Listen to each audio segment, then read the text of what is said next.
Hello friends, मेरा नाम है रश्मि और स्वागत है आपका मेरे इस चैनल पर जिसका नाम है टीचिंग लर्निंग, जहां हम बात करते हैं टीचिंग से रिलेटेड चीजों के बारे में और आप लर्न करते हैं बहुत कुछ। जैसा कि आप सभी जानते हैं कि मेरे इस चैनल पर जो अभी सीरीज चल रही है वो चल रही है अपकमिंग एग्जामिनेशंस ऑफ आप डीईसी जो आपके हैं अभी जून 7, 8 और 10 को 2024। तो आप सभी जानते हैं कि हम अभी इस सीरीज पे प्रिपरेशन कर रहे हैं अपकमिंग एग्जाम्स के लिए। जो एग्जाम्स आपके एनटीटी के अंतर्गत जो इग्नू से हम करते हैं एनटीटी उसके होने वाले हैं।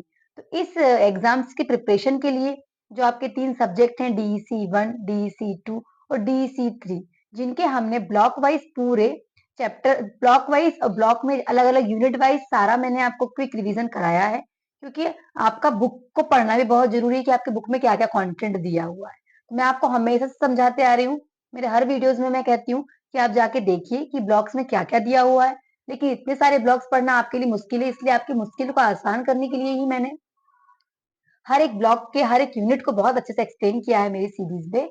तो उम्मीद है कि आपने देखा होगा, नहीं देखे तो प्लीज जाके देखिए, आपके एग्जाम्स के लिए बहुत हेल्प होगी।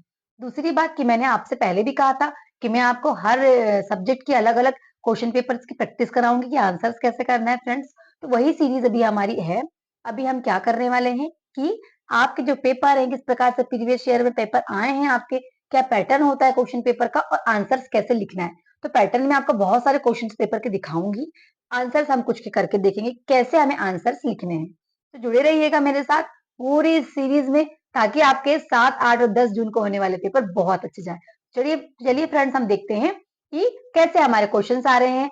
बहुत सारे अलग अलग साल के अलग अलग 6-6 महीने जो पेपर होते हैं सारे ही हैं। तो कुछ पेपर्स मैं आपको दिखाऊंगी, और अगर आपको इससे रिलेटेड कोई भी दिक्कत परेशानी है, प्रॉब्लम है, तो आप मुझे कमेंट भी कर सकते हैं ताकि आपके प्रॉब्लम का सॉल्यूशन हम जल्दी ही निकाल सके। चलिए देखते हैं हमारे क्वेश्चन पेपर कैसे दिए और कैसे उनको आंसर्स को सॉल्व करना है। स्टूडेंट, ये है ना आपका पेपर, इस टाइप से आपके पेपर्स आते हैं। डिप्लोमा इन डीईसी 1 का paper, diploma in early childhood care and education DEC term end examination June 2022 का पेपर है ये।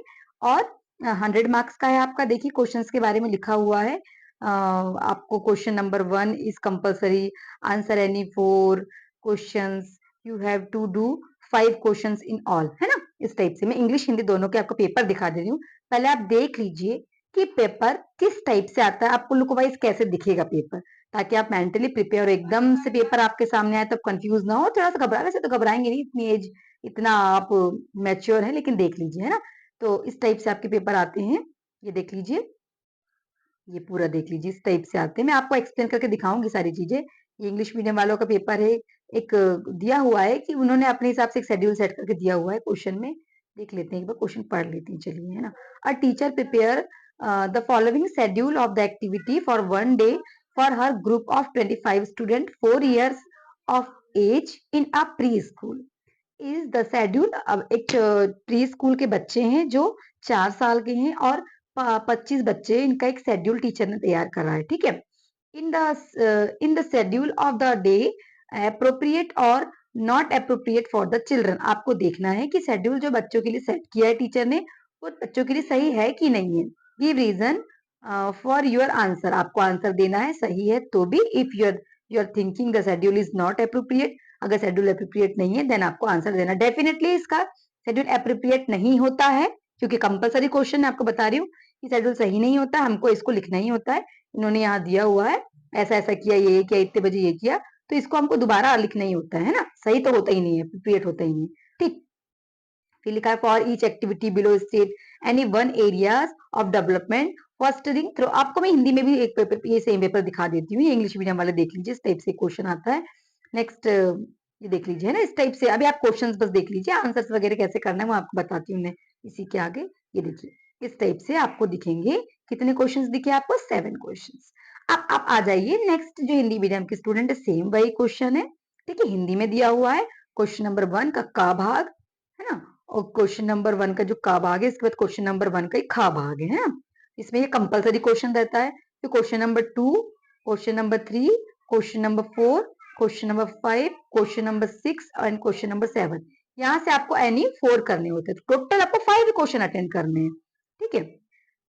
तो ये देख लीजिए मार्क्स भी दिखे हुए हैं साथ में, है ना, 10+10। इस प्रकार से आपके क्वेश्चंस आते हैं। ठीक, समझ गए होंगे आप। ये मैंने आपको जून का दिखाया, हिंदी मीडियम इंग्लिश मीडियम का। ठीक है, तो आप समझ ही गए होंगे। देखिए मैं आपको ना और देखती हूँ, ऊपर कुछ क्वेश्चन है आपको दिखा देती हूँ। इंग्लिश मीडियम वालों का पेपर है, ठीक,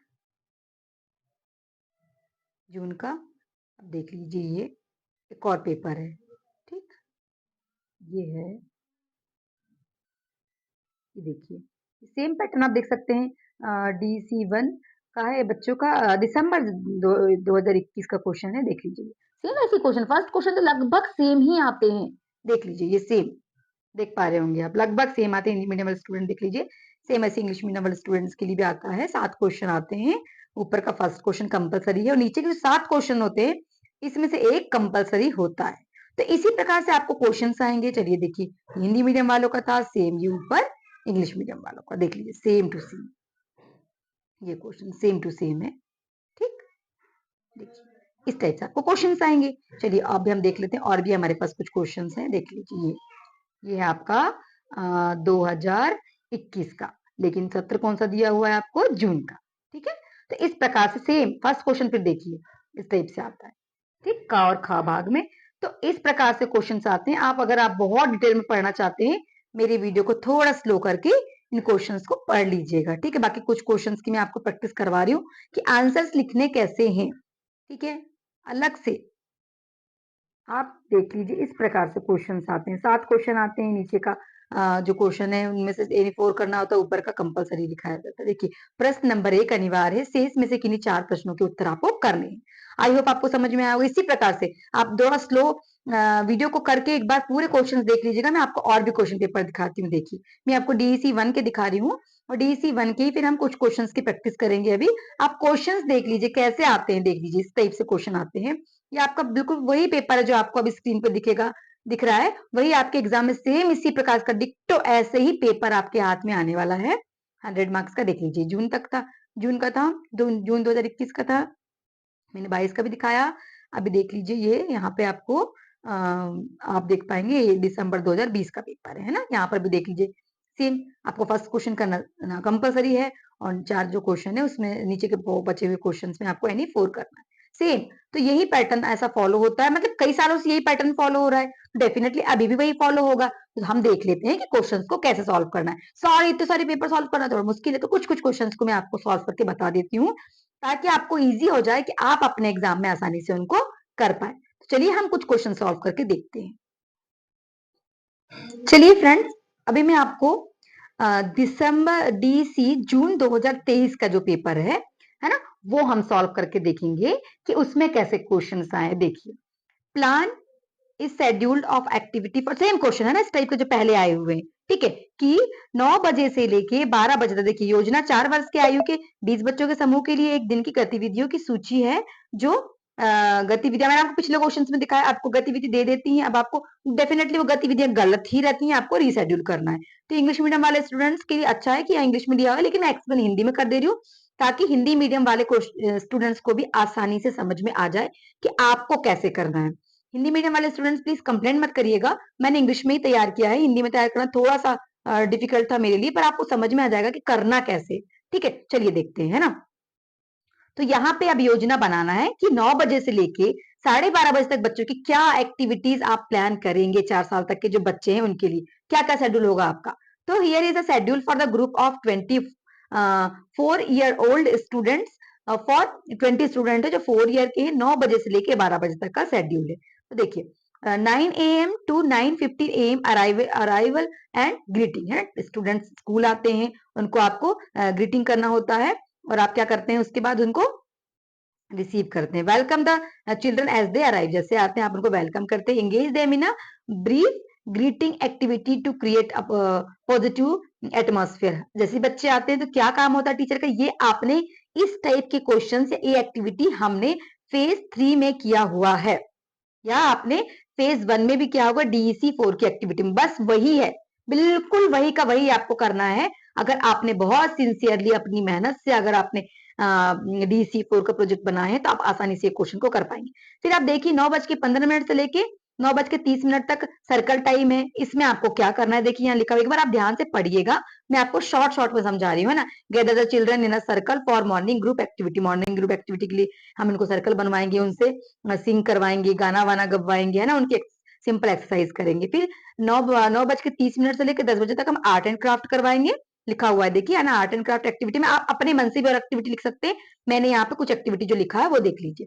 इसके बाद 10 से लेकर 10 साढ़े 10 बजे तक स्नैक्स टाइम होगा, वो आप देख लीजिए। फिर उसके बाद ये आप ना कॉलम फॉर्म में भी लिख सकते हैं ना, कॉलम बना के भी कर सकते हैं आप, ठीक है।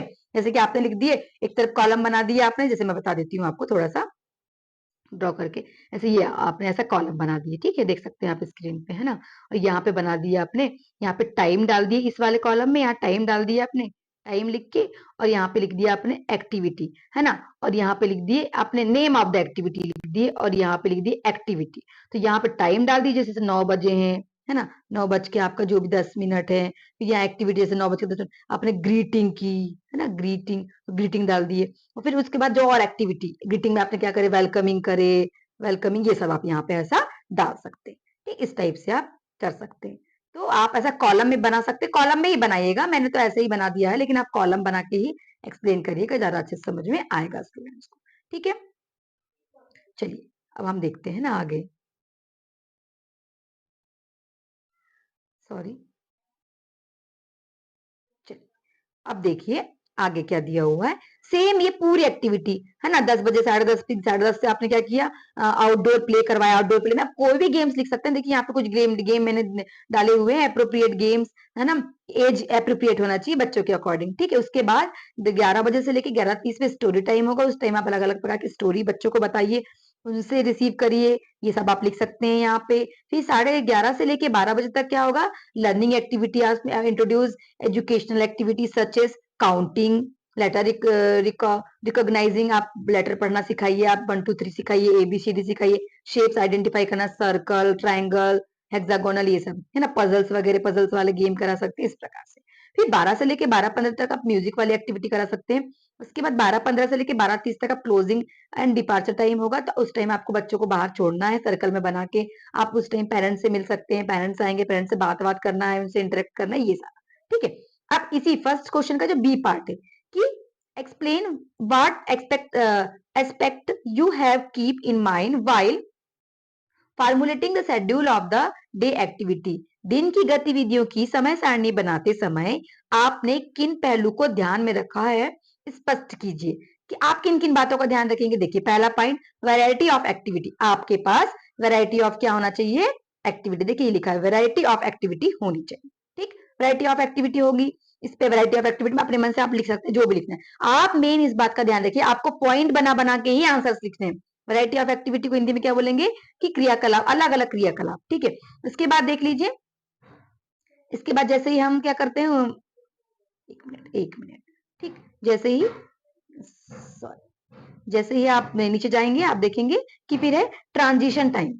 इसमें ट्रांजिशन में क्या, transition period between activity where including the to allow for the smooth flow from one activity to another, है ना। आपको क्या करना है अब कि अब क्या कर रहा है बच्चा, एक एक्टिविटी से दूसरी एक्टिविटी में ट्रांसफर कर रहा है। This transition period help the children transition their focus and energy, preventing abrupt change that may causes disengagement of और डिस्टर्बन। देखिए इसमें क्या करना, एक एक्टिविटी से दूसरी एक्टिविटी में आप बच्चों को ट्रांसफर कर रहे हैं, तो ये चीजों का भी ध्यान रखना है आपको। किन किन बातों का ध्यान रखना है ये आपको वहां पे बताना है पॉइंट टू पॉइंट। तो यहाँ देखिए कि हम बच्चों को जब क्या करेंगे, बच्चों की एक्टिविटी से दूसरी एक्टिविटी में चेंज करेंगे, तो किन किन बातों का आपको ध्यान रखना है। एकदम लगातार एक से टाइप की एक्टिविटी मत कराइए, तो इस बात का ध्यान रखिए। फिर एज अप्रोप्रिएट, मतलब कि आप ऐसा मत करिए कि 6 साल से ऊपर के बच्चों की एक्टिविटी डाल दी, आप 4 साल तक के बच्चों की एक्टिविटी प्लान कर रहे हैं, तो उनके हिसाब से ही एक्टिविटी प्लान करिए, उनके स्किल्स के अकॉर्डिंग। फिर एक्टिविटी एंगेजमेंट की बच्चे सारे ही इंगेज हों।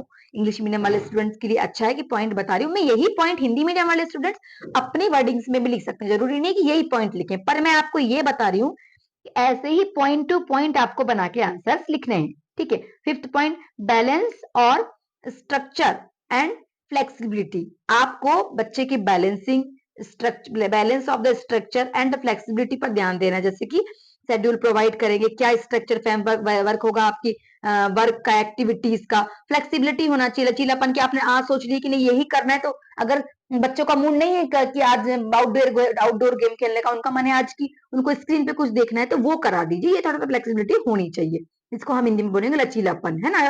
और बैलेंस बनाना मतलब संतुलन बनाना, ठीक है।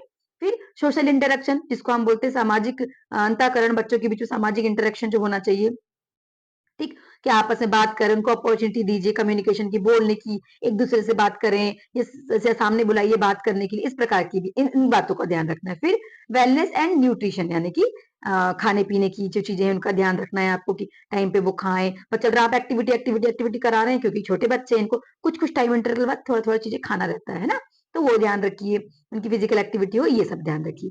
अब ए का सी पार्ट बोल रहा है कि state which area does each of the following activity mainly foster development। बताइए कि कौन सा क्षेत्र निम्नलिखित गतिविधियों में से प्रत्येक मुख्य रूप से विकास को बढ़ावा देता है। देखिए बहुत सारी दी हुई है, तो आपको यहाँ पे क्या करना है, जैसे कि लिखा हुआ एक्टिविटीज, एक्टिविटीज के नाम लिखे हुए हैं यहाँ पे, जंपिंग ओवर द ऑब्स्टिकल, तो इससे क्या क्या डेवलप होगा, कौन सा एरिया डेवलप होंगे, ग्रॉस मोटर डेवलपमेंट, है ना। तो जंपिंग अम्पिंग से क्या होगा, बड़े बड़े शरीर के जो बड़े बड़े बॉडी के पार्ट है, बड़े बड़े जो हाथ पैर की जो मसल्स हैं वो काम करती हैं। फिर separating card on the basis of their shape, अलग अलग आकार कार्ड को अलग करने से क्या होगा, कोग्निटिव डेवलपमेंट होगा, उसका संज्ञानात्मक विकास होगा। हिंदी मीडियम वाले स्टूडेंट्स भी समझते जाइए, आपके लिए अच्छा होगा, मैं हिंदी इंग्लिश दोनों में बताऊंगी, तो आप जिन भी वर्ड्स में आप लिखना चाहें एग्जाम्स में लिख सकते हैं, कोई दिक्कत नहीं। अगर इंग्लिश मीडियम वाले स्टूडेंट्स इंग्लिश में ना लिख के हिंदी में भी लिखना चाहते हैं तो इंग्लिश ना छोड़ के हिंदी में भी लिख सकते हैं, ये आपके लिए नियम है। फिर रोल प्ले अगर आप कर रहे हैं थर्ड में, देखिए कि रोल प्ले किया हुआ है, देखिए मैंने बताया ये बताया, अब रोल प्ले कर रहे हैं, रोल प्ले से क्या सीखते हैं बच्चे, क्या देखिए ऊपर हम देख पा रहे हैं कि रोल प्ले से क्या होता है बच्चों में, सोशल एंड इमोशनल डेवलपमेंट होता है ना, बच्चों में क्या होता है, social and emotional develop, activity development कौन सी होगी, एरिया डेवलपमेंट कौन से होंगे, कि बच्चे साथ में खेलना सीखते हैं, शेयरिंग करना सीखते हैं, तो ये सारी चीजें होती हैं। उसके बाद लिसनिंग टू अ स्टोरी, अगर स्टोरी लिसनिंग कर रहे हैं बच्चे तो क्या होगा, लैंग्वेज डेवलपमेंट होगा, देखिए लैंग्वेज डेवलपमेंट होगा और लिटरेसी डेवलपमेंट भी होगा, ठीक है। इसके बाद देखिए आ ट्रिप टू द जू, अगर जू जाएंगे तो क्या होगा बच्चे का, cognitive development and social emotional development, वो अलग अलग एनिमल्स को देखेंगे, उससे उनके क्या होगा, अलग अलग प्रकार का डेवलपमेंट होगा। फिर लिखा है working on a straight line, draw on a floor, अगर फ्लोर पे एक लंबी सी लाइन खींचने के लिए अगर टीचर ने बोली है तो क्या होगा, इससे क्या होगा, फाइन मोटर स्किल्स डेवलप होगी, क्या होंगी, फाइन मोटर स्किल्स डेवलप होंगी, इसको बोलते हैं सूक्ष्म क्रियात्मक, सूक्ष्म क्रियात्मक जो क्रियाएं हैं उसकी वो डेवलप होंगी, ठीक है। चलिए आगे देखते हैं, नेक्स्ट जो है क्वेश्चन नंबर 2 का A part, explain the characteristics of play, play की विशेषताओं को समझाइए, मतलब जो खेल होते हैं उसकी विशेषताओं को आपको समझाना है। तो देखिए बहुत सारी विशेषता आप अपने मन से समझाइए, लेकिन पॉइंट टू पॉइंट लिखिए, जैसे play is the voluntary and ड्राइवेंट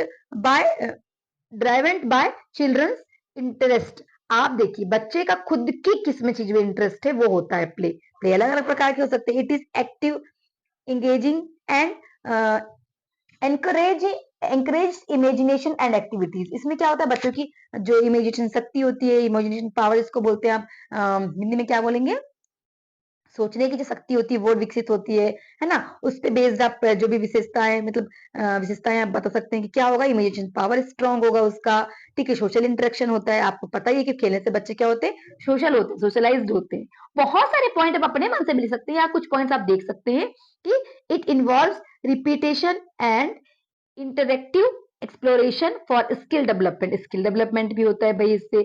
play provide a safe space for the risk taking and learning for mistakes, बच्चे गलती कर करके सीखते हैं, और यहाँ पे ये भी जानते हैं बच्चे कि कैसे हम रिस्क लेके चीजों को लर्न करते हैं। ये बहुत सारे पॉइंट है, यहाँ कुछ पॉइंट दिए आप अपने मन से भी बहुत सारे पॉइंट क्रिएट कर सकते हैं, ठीक। नेक्स्ट जो क्वेश्चन है वो है B, explain given examples any two features of children's thinking ability during the first 2 year of the life, जीवन के पहले 2 वर्षों के दौरान बच्चों की सोचने की क्षमता की किन्हीं 2 विशेषताओं को उदाहरण देते हुए समझाइए। ये मैंने DC1 कि अगर आप पढ़ेंगे ब्लॉक नंबर 1 में बहुत अच्छे से समझाया है।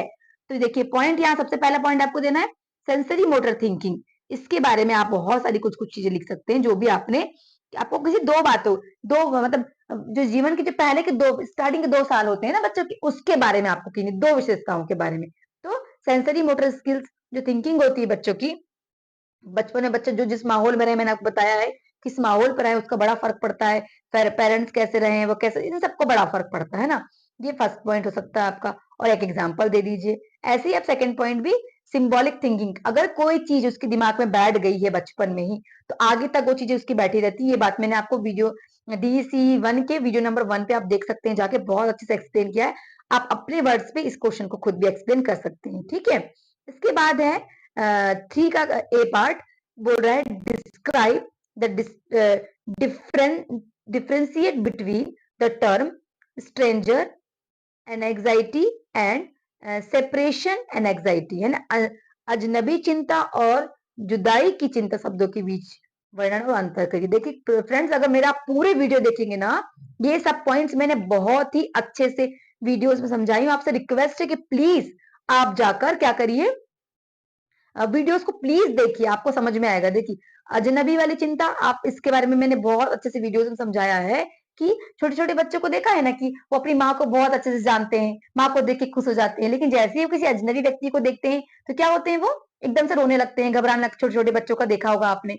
फिर अब जादुई चिंता, इसके बारे में क्या देखेंगे आपकी, इस टाइम क्या होता है कि बच्चे मैजिकल चीजें, उनको ऐसा मैजिकल जो भी कोई चीजें ऐसे जादुई टाइप की लगती है ना, उसको देख के वो बड़ा खुश होते हैं। जैसे लिखा है सेपरेशन, कहाँ गया ये, हाँ, जादुई चिंता मतलब ऐसा लगता है ना उसकी कि मम्मी नहीं दिखेगी तो मम्मा कहीं चले गई है क्या, जैसे ही मम्मा दिख जाएगी तो वो खुश हो जाते हैं। ठीक है, ये दोनों जनरली, ये दोनों ही फैक्टर ना अपनी माँ से बड़ा ही कनेक्ट करके बच्चों के, आप देख, अगर आपने वीडियोस देखेंगे तो बहुत अच्छे से समझ में आएगा। एकदम रोने लगते हैं बच्चे, अपसेट हो जाते हैं, जैसे ही मम्मा को देखेंगे तो खुश हो जाते हैं, उनको लगता है कहीं उनकी मम्मा छोड़ के तो नहीं चले गई। स्कूल जाने के टाइम पे थोड़ा बच्चों को ये बाद में दिक्कतें होती हैं, तो इस प्रकार से आप एक्सप्लेन कर सकते हैं। एक एग्जाम्पल दिया हुआ है, if a baby is left with a babysitter or placed in a daycare setting, they may show sign of separation। उनको लगने लगता है, वो बच्चे जो जनरली अपनी माँ को छोड़ के बेबी सिटर वाले जगहों पे रहते हैं, तो उनको लगने लगता है कहीं हमारी माँ हमको छोड़ तो नहीं देगी, इस टाइप का, माँ हमको छोड़ के चले तो नहीं गई है, ऐसी चिंताएं बच्चों को होने लगती हैं। और धीरे धीरे पता है ये चिंताएं ना बच्चों के को फिर मन में बहुत ज्यादा स्थिरता लेने लगती हैं। तो इस प्रकार से आप वीडियोस देखेंगे, मैंने बहुत अच्छे से एक्सप्लेन किया है, तो आप वहां से जाके भी इन क्वेश्चंस के आंसर, दोनों ही पॉइंट के बारे में मैंने बहुत अच्छे से एक्सप्लेन किया है, आप वहां जाके देखिए स्टूडेंट, है ना, कि ये जो क्वेश्चन है आपका, इसमें specially describe the various way of disciplining, है ना, बच्चों को जो डिसिप्लिन में हम रखते हैं उसके बारे में है। 10 मार्क्स का है, मेनली दो यहाँ पे आपको पॉइंट्स को अलग अलग एक्सप्लेन करना है। अफेक्शन ओरिएंटेड डिसिप्लिनिंग और पावर ओरिएंटेड डिसिप्लिनिंग को आपको अलग अलग एक्सप्लेन करना है। अफेक्शन ओरिएंटेड डिसिप्लिनिंग में आप बच्चों को, जो पेरेंट्स बहुत ही अफेक्शन के साथ बच्चों को डिसिप्लिन में रखते हैं, उसके बारे में देखा होगा ना आपने। डिसिप्लिन में रखने के दो तरीके होते हैं, एक बहुत ही उत्तेजित तरीके से पेरेंट्स जो बच्चों को डिसिप्लिन में रखते हैं, दूसरा बड़े ही प्यार से। तो उन दोनों को पॉइंट्स को आपको अलग अलग क्या करना है, एक्सप्लेन करना है, पॉइंट टू पॉइंट 10 मार्क्स के अकॉर्डिंग। देख सकते हैं यहाँ एक्सप्लेन किया गया है, आप स्लो करके थोड़ा पढ़ लीजिएगा, इनको आसानी से समझ में आ जाएगा, है ना। इसके बाद बताइए 4th नंबर के क्वेश्चन में, देखिए ये जो क्वेश्चन है इसमें है the ability to seriate in 5 year old. जो 5 साल के बच्चे वो चीजों को कैसे अरेंज करते हैं वो देखना है हमको। ये जो यहाँ लिखा हुआ है ना प्रेजेंट, थोड़ा सा हिंदी का ट्रांसलेशन गलत हो गया है, इसको इग्नोर करिएगा। तो देखिए इसमें हम देखेंगे कि जो बच्चे हैं, 5 साल के बच्चे के बारे में हम देख रहे हैं कि कैसे वो चीजों को अरेंज करते हैं ना। सीरीज मतलब सब सीरियटेड द 5 ईयर स्टूडेंट, उनकी कौन कौन सी एबिलिटी, किस किस कैटेगरी में बच्चे चीजों को अरेंज करते हैं। पहला देखे होंगे आपने कि साइज, क्वालिटी, लेंथ, इस प्रकार से अरेंज कर लेते हैं। ठीक, जैसे आप देख रहे हैं कि बच्चों को अगर आप सामान दे देंगे तो टेक्सचर के अकॉर्डिंग वो अलग कर सकते हैं सामान को। ठीक है, ऑब्जेक्ट का साइज कैसा है उसके अकॉर्डिंग सबसे छोटे को अलग, सबसे हाइटेड ऑब्जेक्ट को अलग कर लेंगे, या सबसे हाइटेड को पहले, सबसे छोटे हाइट वाले को बाद में। या फिर आप देखेंगे कि जो आइटम्स की क्वालिटी के अकॉर्डिंग उनको अलग अलग कर सकते हैं, कलर के अकॉर्डिंग, की रेड कलर के सारे ऑब्जेक्ट अलग कर दिए, ब्लू कलर के अलग, ग्रीन कलर के अलग। ठीक है, शेप सर्कल वाले अलग कर दिए, ट्रायंगल वाले अलग कर दिए। इस प्रकार से बहुत सारी एबिलिटीज हैं जिससे बच्चे क्या कर सकते हैं, चीजों को सीरियट कर सकते हैं, सेग्रीगेट अलग सेपरेट करने की बहुत सारी ऐसी प्रक्रियाएं हैं जिससे बच्चे क्या करते हैं, अलग कर देते हैं, है ना। Remember that these points are generally guideline में पॉइंट दिए हुए, आप अपने मन से और भी चीजें क्या कर सकते हैं, बहुत सारे पॉइंट्स आप अपने मन से जो आपने ऑब्जर्व किया वो पॉइंट्स भी यहाँ पे लिख सकते हैं।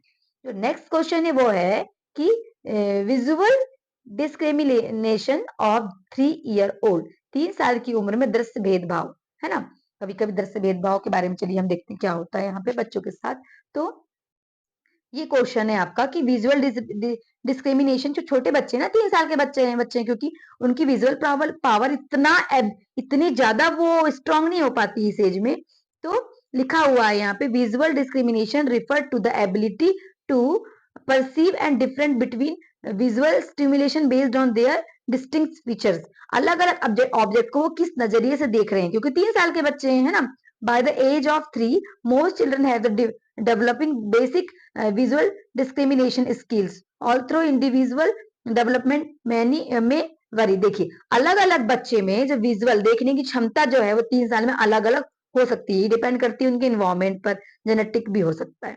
These 3 old can typically recognize and discriminate between basic shapes। 3 साल के जो बच्चे शेप, कलर, साइज को डिस्क्रिमिनेट कर लेते हैं, कुछ कर लेते हैं, कुछ नहीं भी कर पाते, पर मोस्ट ऑफ द बच्चे कर लेते हैं, है ना। उनका विजुअल पावर इतना स्ट्रांग, बहुत स्ट्रांग नहीं होता पर इतना स्ट्रांग होता है। दूसरी बात कि आपने देखा होगा इस उम्र के जो बच्चे हैं ना, इनकी नोटबुक्स, इनके पोस्टर्स इतने बड़े बड़े अक्षर में होते हैं क्योंकि इनकी आंख बहुत बहुत ज्यादा फाइन चीजों को नहीं देख सकती हैं, थोड़ी बड़ी बड़ी चीजों को देख सकती हैं। आपने देखा होगा ऐसे बहुत सारे पॉइंट्स आप देख सकते हैं। टॉयज इनके लिए बड़े बड़े लाते हैं, इनके लिए क्लास में पोस्टर्स बड़े बड़े होते हैं, ठीक है, क्योंकि इनकी आंखों का डेवलपमेंट हो गया है, पर उतना बहुत जैसा एक मैच्योर इंसान का होता है उतना नहीं हो पाता।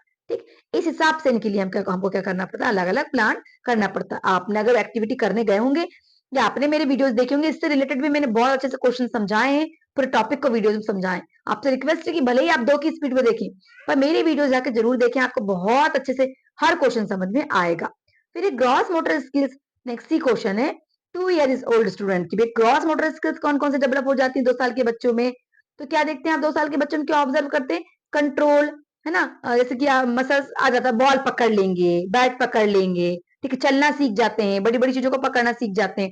इनका ना ग्रॉस मोटर स्किल्स बढ़िया डेवलप हो जाता है। फाइन नहीं हुआ है, छोटी छोटी चीजों को भी आइडेंटिफाई नहीं कर सकते, ग्लास को पकड़ना सीख जाते हैं, साइकिल को पकड़ना सीख जाते हैं, बॉल को पकड़ के फेंकना सीख जाते हैं, जंप करना सीख जाते हैं, दौड़ना सीख जाते हैं। अब सीढ़ियां वो एक एक पैर करके धीरे धीरे अब चढ़ना सीखने लगे हैं, चढ़ना, कूदना, फांदना, टेबल पे चढ़ेंगे, फिर उतरेंगे, सीढ़ियों पे चढ़ेंगे, उतरेंगे, ये सब सीख चुके हैं वो। जंपिंग करना, बैलेंसिंग, है ना, घुटने के बल चलना, कंट्रोल एंड कोऑर्डिनेशन, जनरली ये सब चीजें आ जाती थी। पॉइंट टू पॉइंट यहाँ लिखा है, ऐसे ही एक एक पॉइंट को आपको एक्सप्लेन करना। देखिए ये है ना, यहाँ पॉइंट टू पॉइंट, देखिए ये point, walking and running, climbing, चढ़ना, जंपिंग, कूदना, बैलेंसिंग, नी एंड थ्रोइंग, है ना, ये सब बच्चे क्या करते हैं, सीख जाते हैं इस एज में आके। समझ गए आप। तो ऐसे पॉइंट को लिख के ही फिर आपको आगे एक्सप्लेन करना है, तो आप समझ गए होंगे यहाँ पर। तो चलिए नेक्स्ट ऐसी है ना, इस टाइप से आप कंट्रोल एंड कोऑर्डिनेशन इस प्रकार से आप पॉइंट टू पॉइंट लिख के लिखा हुआ fine tuning motor skills, they start participating activities that required more controlling वाली चीजें भी करना, blocking, pushing, pulling of toys, ये छोटी छोटी स्टार्ट कर देते हैं। फाइन मोटर स्किल्स उतना डेवलप नहीं हो पाता, लेकिन होने की कोशिश करता है ना। इंगेजिंग इन फिजिकल प्ले में भी इंगेज हो जाते हैं बच्चे। देखिए ये पॉइंट लिखा हुआ है यहाँ पे, ये ठीक है, ये देख पा रहे, ये पॉइंट्स हैं, ठीक है। इन पॉइंट्स को आपको अलग ब्लैक पेन से हाईलाइट करके लिखना है, और देन इनके बारे में जो हम ये इधर की कंटेंट लिख रहे हैं, ये कंटेंट जो हम लिख रहे हैं, इसको आपको क्या करना है, ये वाला कंटेंट देखिए, ये वाला जो कंटेंट है, इसको आपको क्या करना है, ये वाले कंटेंट को आपको फिर ब्लू पेन से एक्सप्लेन, इस प्रकार से आप आंसर्स लिखेंगे, definitely you will get the good marks. ठीक, ठीक है। नेक्स्ट देखिए, नेक्स्ट जो क्वेश्चन है, भाई कहाँ गया क्वेश्चन, ये ठीक है। अब फोर्थ का D, imagination ability of 4 year old, 4 साल के बच्चों की कल्पना शक्ति के बारे में आपको यहाँ क्वेश्चन लिखना है। इसको भी आप पॉइंट टू पॉइंट लिखेंगे, कैसे, देखिए ये इमेजिनेशन प्ले होता है बच्चों का, देखा है? अपने ही मन से बात करेंगे। देखिए अब एक माचिस की डिब्बी को पकड़ लेंगे, बोलेंगे ये मेरा ट्रक है, ये मेरा ट्रक यहाँ से जंप कर रहा है, ये इसके चक्के हैं, ये देखेंगे। Symbolic thinking, understanding the use of symbols, symbols का यूज करके वो खेलने लगते हैं, ठीक है। अब ये देख पाएंगे, सॉरी, है ना, फिर से जाते हैं हम, इस प्रकार से खेलने लगते हैं। Symbolic thinking. ये पॉइंट्स आप ध्यान रखिएगा, इनके अंदर फिर आपको लिखना है, ठीक। फिर देखिए third point, pretend, play. Play खेल रहे हैं, बोलेंगे आवाज निकालेंगे, बोलेंगे। हम अगर उनसे पूछेंगे बेटा क्या कर रहे हो, बोलेंगे मैं तो गाड़ी चला रहा हूँ। प्रिटेंड करेंगे, रोल प्ले करेंगे, मम्मा का रोल प्ले करेंगे, पापा का रोल प्ले करेंगे। स्टोरी टेलिंग, बच्चे कहानी सुनाते हैं, है ना। फैंटेसी, अब वो रोल प्ले करते हैं, वही फैंटेसी आप, मैंने आपको फैंटेसी के बारे में पढ़ाया है कि आज मैं डॉक्टर, क्योंकि वो डॉक्टर बनना चाहते हैं, डॉक्टर का रोल करेंगे कि डॉक्टर कैसे पेशेंट को चेक करता है, टीचर बनेंगे, ठीक है। क्रिएटिविटी एंड प्रॉब्लम सॉल्विंग, वो क्रिएट करेंगे चीजों को, प्रॉब्लम को सॉल्व करेंगे। ये देखिए यहाँ पॉइंट टू पॉइंट लिखा है, ऐसे आपको पॉइंट्स को एक्सप्लेन करना है। ये देखिए ये पॉइंट लिखे हुए हैं, ऐसे इन पॉइंट को फिर आप इधर ऐसे एक्सप्लेन करते हुए करें। आप देख लीजिएगा कितने मार्क्स का क्वेश्चन है, उसके अकॉर्डिंग आपको पॉइंट्स को एक्सप्लेन करने हैं, आपको प्रॉपर नंबर मिलेंगे, ठीक है स्टूडेंट्स। चलिए फिफ्थ क्वेश्चन आ जाइए। फिफ्थ का ए पार्ट कहता है the best way to help children understand a concept is to give them a lecture about it. ठीक है, बोल रहा है do you agree with this statement, give reason in support of your answer, given examples और example. किसी अवधारणा को समझने में बच्चों की मदद करने का सबसे अच्छा तरीका उनके बारे में व्याख्यान देना है। क्या आप इस कथन से सहमत हैं? उदाहरण देते हुए उत्तर दीजिए। बोल रहा है कि अगर आप सपोर्ट करते हैं तो आपको इसके बारे में आपको रीजन देना है। तो बोल रहा है किसी अवधारणा को समझाने में आप बच्चों की किस प्रकार से मदद करेंगे, कौन सा तरीका आपको अच्छा लगेगा, आपको आपका सहमति देना है। Here are the reason to support और एग्री विद द स्टेटमेंट्स के वो एग्री हो रहे हैं कि हाँ हम व्याख्यान कैसे करेंगे। क्लियर एक्सप्लेनेशन, किसी भी चीज के बारे में क्लियर एक्सप्लेनेशन देंगे। लेक्चर मेथड से क्या होता है, किसी भी चीज के बारे में आप बहुत क्लियरली एक्सप्लेनेशन दे पाते हैं, ठीक है, यानी स्पष्टीकरण दे पाते हैं। एक्सपर्ट नॉलेज, क्योंकि अब जो भी आप चीजें लेक्चर के माध्यम से दे रहे हैं तो एक्सपर्ट का नॉलेज ही होगा ना, आप उसी के बारे में पहले स्टडी करेंगे पूरा, उसके बाद ही आप क्या करेंगे कि उसको शेयर करेंगे। इसके बाद कॉम्प्रिहेंसिव कवरेज, आप क्या करेंगे उसको बहुत डिटेल में समझाएंगे बच्चे को, ठीक है।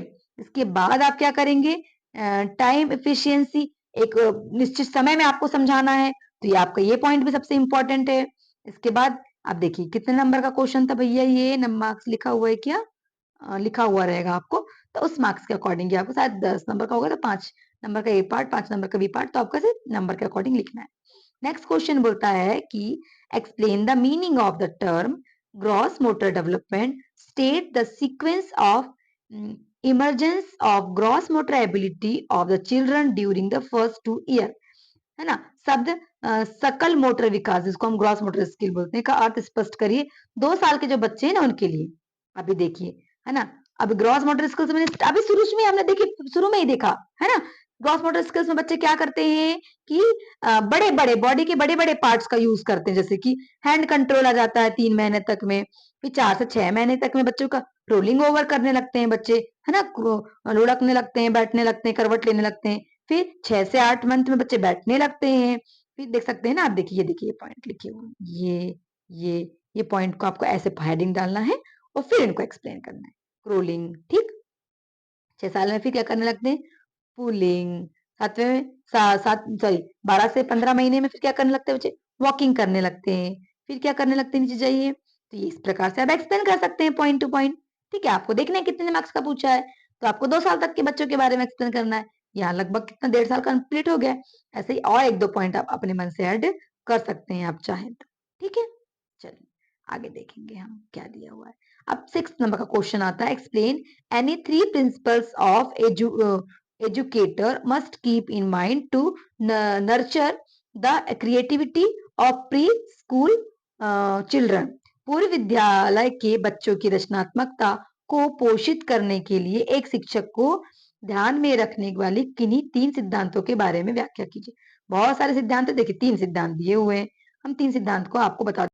देखिए ये जो क्वेश्चन है इसमें है the ability to seriate in 5 year old. जो 5 साल के बच्चे वो चीजों को कैसे अरेंज करते हैं वो देखना है हमको। ये जो यहाँ लिखा हुआ है ना प्रजनन, थोड़ा सा ये हिंदी का ट्रांसलेशन गलत हो गया है, इसको इग्नोर करिएगा।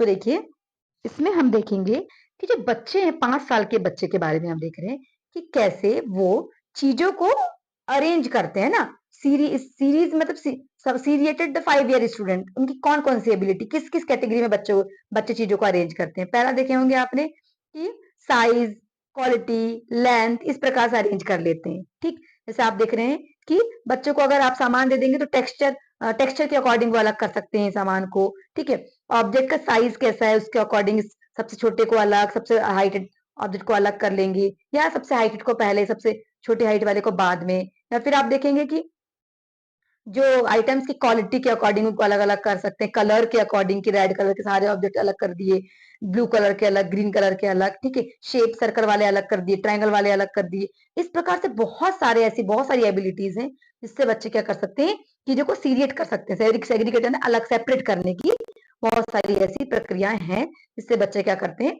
अलग कर देते हैं, है ना। Remember that these points are generally guideline में पॉइंट दिए हुए, आप अपने मन से और भी चीजें क्या कर सकते हैं, बहुत सारे पॉइंट्स हैं, आप अपने मन से जो आपने ऑब्जर्व किया वो पॉइंट्स भी यहाँ पे लिख सकते हैं।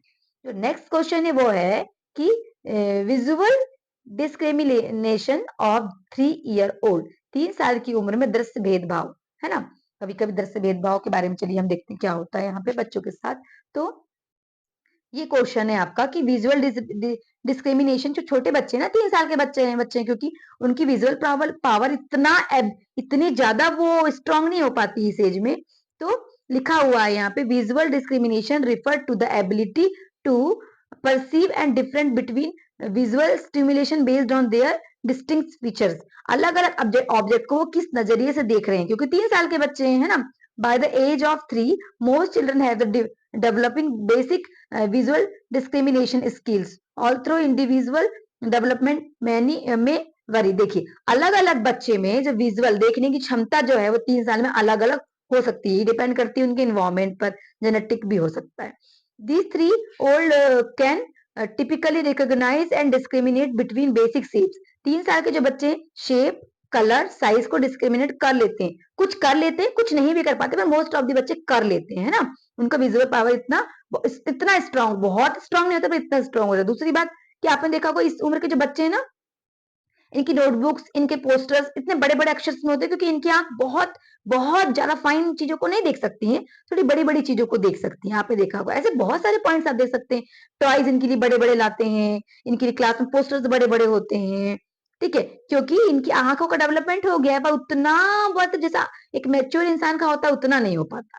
ठीक, इस हिसाब से इनके लिए हमको क्या करना पड़ता है, अलग अलग प्लान करना पड़ता है। आपने अगर एक्टिविटी करने गए होंगे या आपने मेरे वीडियोस देखे होंगे, इससे रिलेटेड भी मैंने बहुत अच्छे से क्वेश्चन समझाए हैं, पूरे टॉपिक को वीडियोस में समझाएं। आपसे रिक्वेस्ट है कि भले ही आप 2 की स्पीड में देखें, पर मेरी वीडियो जाकर जरूर देखें, आपको बहुत अच्छे से हर क्वेश्चन समझ में आएगा। फिर एक ग्रॉस मोटर स्किल्स, नेक्स्ट ही क्वेश्चन है 2 years ओल्ड स्टूडेंट की भी ग्रॉस मोटर स्किल्स कौन कौन से डेवलप हो जाती है 2 साल के बच्चों में।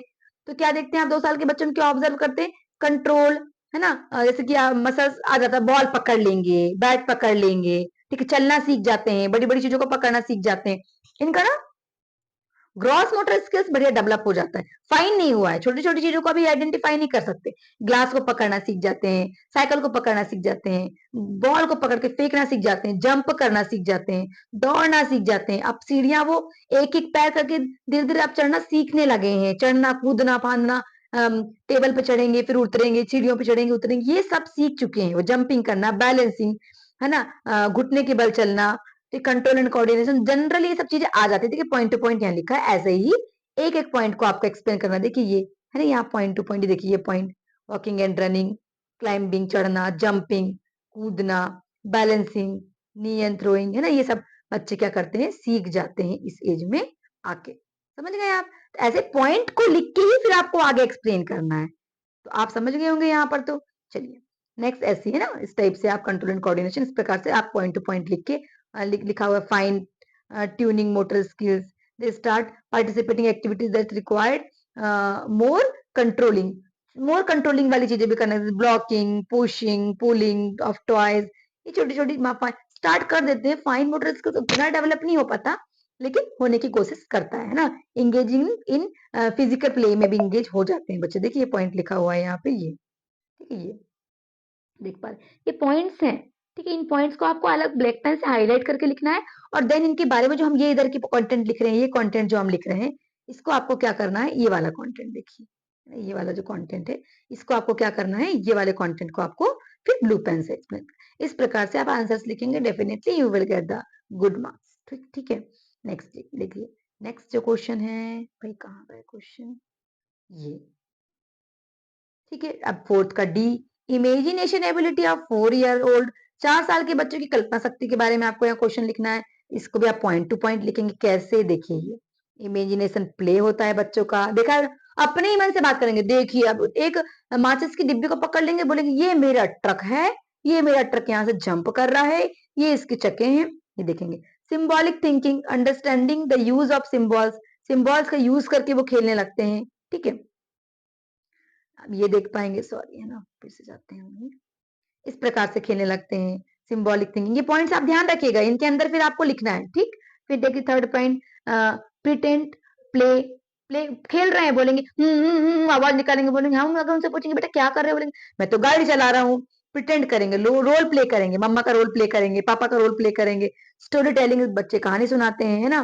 फैंटेसी, अब वो रोल प्ले करते हैं, वही फैंटेसी आप, मैंने आपको फैंटेसी के बारे में पढ़ाया है कि आज मैं डॉक्टर, क्योंकि वो डॉक्टर बनना चाहते हैं, डॉक्टर का रोल करेंगे कि डॉक्टर कैसे पेशेंट को चेक करता है, टीचर बनेंगे, ठीक है। क्रिएटिविटी एंड प्रॉब्लम सॉल्विंग, वो क्रिएट करेंगे चीजों को, प्रॉब्लम को सॉल्व करेंगे। ये देखिए यहाँ पॉइंट टू पॉइंट लिखा है, ऐसे आपको पॉइंट्स को एक्सप्लेन करना है। ये देखिए ये पॉइंट लिखे हुए हैं, ऐसे इन पॉइंट को फिर आप इधर ऐसे एक्सप्लेन करते हुए करें। आप देख लीजिएगा कितने मार्क्स का क्वेश्चन है, उसके अकॉर्डिंग आपको पॉइंट्स को एक्सप्लेन करने हैं, आपको प्रॉपर नंबर मिलेंगे, ठीक है स्टूडेंट्स। चलिए फिफ्थ क्वेश्चन आ जाइए। फिफ्थ का ए पार्ट कहता है the best way to help children understand a concept is to give them a lecture about it, ठीक है। बोल रहा है do you agree with this statement, give reason in support of your answer, given examples और example. किसी अवधारणा को समझने में बच्चों की मदद करने का सबसे अच्छा तरीका उनके बारे में व्याख्यान देना है। क्या आप इस कथन से सहमत हैं? उदाहरण देते हुए उत्तर दीजिए। बोल रहा है कि अगर आप सपोर्ट करते हैं तो आपको इसके बारे में आपको रीजन देना है। तो बोल रहा है किसी अवधारणा को समझाने में आप बच्चों की किस प्रकार से मदद करेंगे, कौन सा तरीका आपको अच्छा लगेगा, आपको आपका सहमति देना है। Here are the reason to support और एग्री विद द स्टेटमेंट्स के वो एग्री हो रहे हैं कि हाँ हम व्याख्यान कैसे करेंगे। क्लियर एक्सप्लेनेशन, किसी भी चीज के बारे में क्लियर एक्सप्लेनेशन देंगे। लेक्चर मेथड से क्या होता है, किसी भी चीज के बारे में बहुत क्लियरली एक्सप्लेनेशन दे पाते हैं, ठीक है, यानी स्पष्टीकरण दे पाते हैं।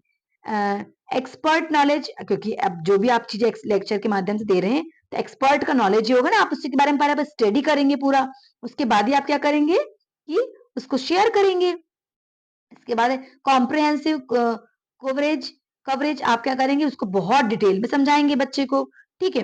इसके बाद आप क्या करेंगे, टाइम एफिशिएंसी, एक निश्चित समय में आपको समझाना है, तो ये आपका ये पॉइंट भी सबसे इंपॉर्टेंट है।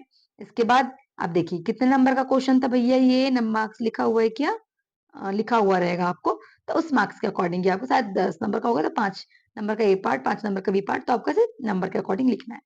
नेक्स्ट क्वेश्चन बोलता है कि explain the meaning of the term gross motor development, state the sequence of emergence of gross motor ability of the children during the first 2 year, है ना। शब्द सकल मोटर विकास, जिसको हम ग्रॉस मोटर स्किल बोलते हैं, का अर्थ स्पष्ट करिए 2 साल के जो बच्चे हैं ना उनके लिए। अभी देखिए, है ना, अभी ग्रॉस मोटर स्किल्स में अभी शुरू में हमने देखी, शुरू में ही देखा है ना। ग्रॉस मोटर स्किल्स में बच्चे क्या करते हैं कि बड़े बड़े बॉडी के बड़े बड़े पार्ट्स का यूज करते हैं, जैसे कि हैंड कंट्रोल आ जाता है 3 महीने तक में, फिर 4 से 6 महीने तक में बच्चों का रोलिंग ओवर करने लगते हैं बच्चे, है ना, लुढ़कने लगते हैं, बैठने लगते हैं, करवट लेने लगते हैं। फिर 6 से 8 मंथ में बच्चे बैठने लगते हैं। फिर देख सकते हैं ना आप, देखिए देखिए ये पॉइंट लिखे हुए हैं, ये ये पॉइंट को आपको ऐसे हेडिंग डालना है और फिर इनको एक्सप्लेन करना है। क्रोलिंग, ठीक। 6 साल में फिर क्या करने लगते हैं, पुलिंग। 7वें सात सॉरी 12 से 15 महीने में फिर क्या करने लगते हैं बच्चे, वॉकिंग करने लगते हैं। फिर क्या करने लगते हैं, नीचे जाइए, तो ये इस प्रकार से आप एक्सप्लेन कर सकते हैं पॉइंट टू पॉइंट, ठीक है। आपको देखना है कितने मार्क्स का पूछा है, तो आपको 2 साल तक के बच्चों के बारे में एक्सप्लेन करना है। यहाँ लगभग कितना 1.5 साल कंप्लीट हो गया। ऐसे ही और 1-2 पॉइंट आप अपने मन से ऐड कर सकते हैं आप चाहें तो, ठीक है। चलिए आगे देखेंगे हम क्या दिया हुआ है। अब 6 नंबर का क्वेश्चन आता है, explain any 3 principles of educator must keep in mind to nurture the creativity of pre-school children। पूर्व विद्यालय के बच्चों की रचनात्मकता को पोषित करने के लिए एक शिक्षक को ध्यान में रखने वाली किन्हीं 3 सिद्धांतों के बारे में व्याख्या कीजिए। बहुत सारे सिद्धांत है, देखिए 3 सिद्धांत दिए हुए हैं। हम 3 सिद्धांत को आपको बता देते हैं। देखिए 3 सिद्धांत, 3 अपने को थ्योरीज यहाँ एक्सप्लेन करना है। एंकरेजिंग ओपन एंडेड एक्सप्लोरेशन, है ना। इसमें क्या करना है, आपको बच्चों को मटेरियल प्रोवाइड करना है ओपनली। बच्चों को जो करना है करने दीजिए, खेलने कूदने के लिए, ऑब्जेक्ट्स, ब्लॉक्स, नेचुरल ऑब्जेक्ट्स, ताकि ओपनली मतलब कि फ्री है वो अपने हिसाब से करने के लिए, ठीक।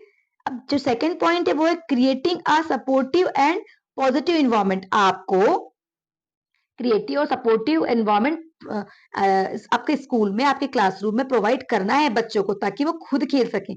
उनकी हेल्प करनी है आपको, ठीक है, कि अगर वो पजल सॉल्व कर रहे हैं तो उनको हेल्प करिए, ठीक है। कुछ जो भी कर रहे हैं तो आप उनकी हेल्प करिए और माहौल को क्रिएट करिए क्लास में, ठीक, उस प्रकार से कर सकते हैं। तीसरी थ्योरी, प्रोमोटिंग इमेजिनेशन और प्ले। आप उनको इमेजिन करें, इस प्रकार से उनकी क्या करना है आपको, रोल प्ले कर सकते हैं आप उनके साथ, क्या कर सकते हैं, स्टोरी टेलिंग कर सकते हैं, उनको बोलिए कि वो बोले, ठीक है। Dress up clothing, open ended toy, इस प्रकार से आप तीन से, आप बहुत सारे सिद्धांत है, मैंने पढ़ाया है वीडियोस में, आप जाके देखिए। पर आप कोई भी 3 आपको यहाँ पे करना है, तो मैंने आपको देखिए 3 यहाँ पे बताए हुए बन गया ऊपर, है ना, 1 2 और ये 3, ठीक। इस प्रकार से आप क्या कर सकते हैं, ये देखिए 1 2 और 3, आप इस प्रकार से 3 थ्योरीज को एक्सप्लेन कर सकते हैं, ठीक है। चलिए इस प्रकार से। अब नेक्स्ट है 6th का ही B part. If a child can recite number name in the correct sequence, it means that the children is deficiently able to count. Do you agree with the this statement? Give reason in support of your answer. यदि कोई बच्चा सही क्रम में संख्याओं के नाम बोल सकता है, तो इसका मतलब है कि बच्चा निश्चित रूप से गिनती में सक्षम है।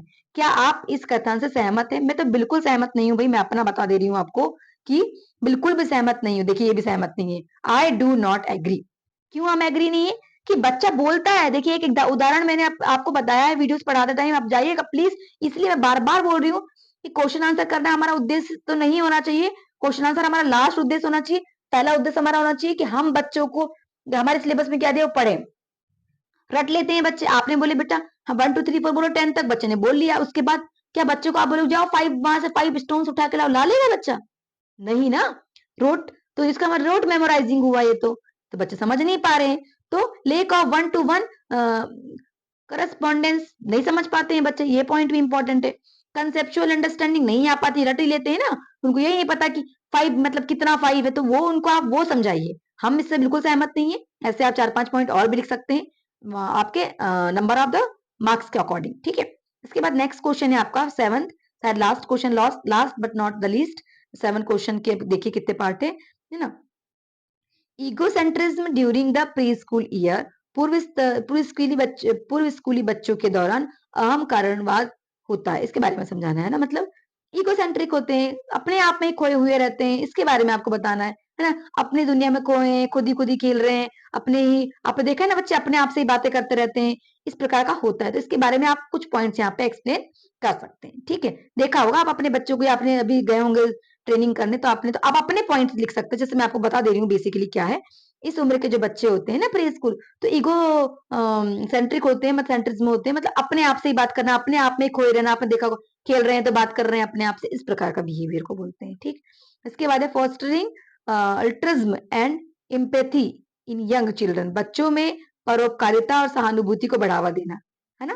कैसे एक्सप्लेन करेंगे, मैंने आपको बताया था कि बच्चे क्या है, साथ साथ में जब खेलना, बैठना, उठना, करना, खाना पीना सीख जाते हैं, तो वो अपने दोस्तों की फीलिंग्स को भी समझने लगते हैं, उसका दुख दर्द। तो मैंने इसका ना पार्ट टाइम आपको एक बहुत अच्छा उदाहरण दी थी कि एक ऐड आता है टीवी पे कि उसका दोस्त है बच्चे का, जो जिसके पास जूते नहीं है, उन जूतों के लिए क्या करता है, वो अपनी माँ से रिक्वेस्ट करता है कि मुझे फुटबॉल मैच खेलना है। उसकी माँ उसको जूते देती है, वो अपने दोस्त को दे देता है, क्योंकि उसके दोस्त से वो अटैच्ड है। तो ऐसे बहुत सारे पॉइंट है, यहाँ कुछ पॉइंट दिए जिनको पॉइंट को आप देख लीजिए।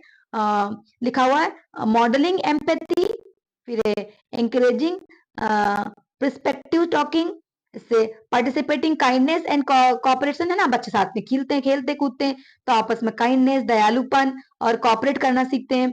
फिर बहुत सारे ऐसे पॉइंट, बहुत सारे पॉइंट है यहाँ पे, 4-5 पॉइंट लिखे हुए, आप अपने मन से भी और पॉइंट्स बना के लिख सकते हैं, ठीक है। आई होप हिंदी मीडियम वाले बच्चों को भी समझ में आ रहा होगा, क्योंकि मैं एक्सप्लेन हिंदी में ही कर रही हूँ। हिंदी में ही लिखना है आपको। इंग्लिश मीडियम वाले बच्चे इंग्लिश में लिखेंगे, हिंदी मीडियम वाले बच्चे ऐसे पॉइंट बना बना के ही आंसर लिखिए। चेक करने वाला के लिए बहुत इफेक्टिव होते हैं, और आंसर लिखने वालों के लिए इफेक्टिव इसलिए होते हैं कि मार्किंग अच्छे से होती है, पॉइंट टू पॉइंट मार्किंग होती है। ठीक है। इसके बाद ऐसे ही है क्रिटिकल पीरियड्स इन डेवलपमेंट, विकास की महत्वपूर्ण अवधि। तो इसके लिए आप अपने मन से बहुत सारे पॉइंट्स लिख सकते हैं। कौन कौन से क्रिटिकल, भाई डेवलपमेंट के बहुत सारे क्रिटिकल एरियाज होते हैं, क्योंकि इस टाइम बच्चों का सबसे ज्यादा टाइम होता है ग्रोथ एंड डेवलपमेंट का। बहुत सारे अपने पॉइंट लिख सकते हैं। Stimulative the profound and listening impact on an individual. हर बच्चे का जो होता है ना, विकासात्मक जो क्रियाएं होती हैं, मैंने आपको बताया था 2 फैक्टर्स पे डिपेंड करती हैं, उनकी जेनेटिक फैक्टर, एनवायरमेंटल फैक्टर। इससे रिलेटेड भी आप चीजें यहाँ लिख सकते हैं, है ना। तो आप अपने मन से भी इन क्वेश्चंस के आंसर लिख सकते हैं। नेक्स्ट क्वेश्चन है, मैं शॉर्ट में एक्सप्लेन कर रही हूँ स्टूडेंट्स, आप अपने मन से भी आंसर लिख सकते हैं, और आप अपने पॉइंट बना के भी लिख सकते हैं। मेरा एक्सप्लेन करने का तात्पर्य बस इतना है कि देख लीजिए क्वेश्चन ऐसे आते हैं, और इस प्रकार से आप पॉइंट टू पॉइंट आंसर लिख सकते हैं। आप अपने पॉइंट बना के भी अलग से लिख सकते हैं। आपके लिए ये क्वेश्चन मैंने प्रोवाइड कर दिए हैं, आप अपने तरफ से भी थोड़ी सी मेहनत कर लीजिएगा।